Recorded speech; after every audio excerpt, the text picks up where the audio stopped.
அஸ்ஸலாமு அலைக்கும் வரஹ்மத்துல்லாஹி வபரகாத்து. அன்பிக்கினிய சகோதர சகோதரிகளை, பிறமத அன்பர்களே, நண்பர்களே, இது மறை கூறும் இறை தூதர்கள் தொடர் காணொலியில் பாகம் 55 நபி மூசா அலைஹிஸ்ஸலாம் அவர்களுடைய வரலாறு. இதில் அல் பக்கராவில் இடம்பெற்றிருக்கக்கூடிய 64வது வசனத்திலேருந்து தொடர்றோம். இதன் பின்னரும் நீங்கள் புறக்கணித்தீர்கள். அல்லாஹ்வின் அருளும் கருணையும் உங்கள் மீது இல்லாமல் இருந்திருந்தால் நஷ்டம் அடைந்திருப்பீர்கள் என்று அல்லாஹ் அவர்களை நோக்கி சொல்லிவிட்டு, உங்களில் சனிக்கிழமையில் வரம்பு மீறியோரை அறிவீர்கள். என்ன அறிவீர்கள்? இது தொடர்ச்சி வேறு அத்தியாயத்தில் தெளிவாக இருக்குது. அது சுருக்கத்தை மட்டும் இங்கே சொல்கிறேன். அதாவது சனிக்கிழமை அன்னைக்கு அந்த மக்களுக்கு ஒரு அத்தாட்சி ஆக்கிறதுக்காக மீன் பிடிக்கக்கூடாதுன்னு சொல்லி தடை விதிச்சிருந்தான். ஆனால் சனிக்கிழமை அன்னைக்கு நிறைய மீன்கள் அப்படியே கரைக்கு வர்றதை பார்த்து அவர்களால் அதை கடைபிடிக்க முடியல.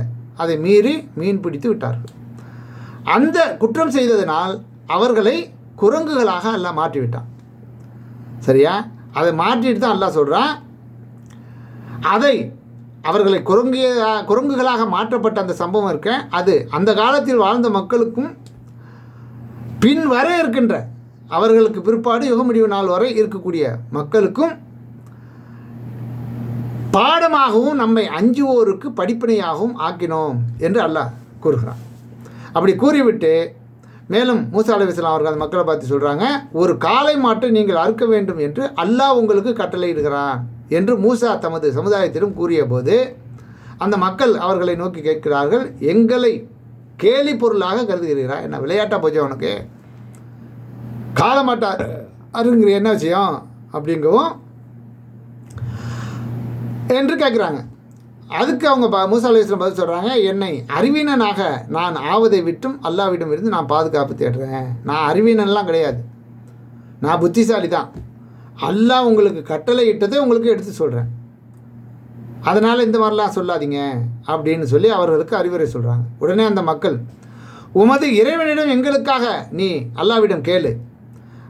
எந்த மாடு அறுக்கணும்னு நீ சொல்கிறியோ அது எத்தகையது என்பதை அவன் எங்களுக்கு தெளிவுபடுத்த வேண்டும் என்று அவர்கள் கேட்கிறார்கள்.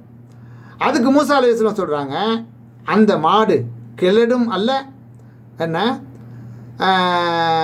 கன்றும் அல்ல, ரொம்ப வயசானதும் இல்லை, சின்ன குட்டியும் அல்ல, ரெண்டுக்கும் இடைப்பட்டது மாடு என்று கூறுகிறான். எனவே உங்களுக்கு அல்லாஹ் கட்டளையிடப்பட்டதை நீங்கள் செய்யுங்க. சும்மா திருப்பி கேள்வி கேட்டு உங்களுக்கு நீங்களே சுமையை அதிகரித்து கொள்ளாதீர்கள், சொன்னதை செய்யுங்கன்னு சொல்லி மூசா அலைஹிஸ்ஸலாம் அவர்கள் அந்த மக்களுக்கு சொல்கிறாங்க.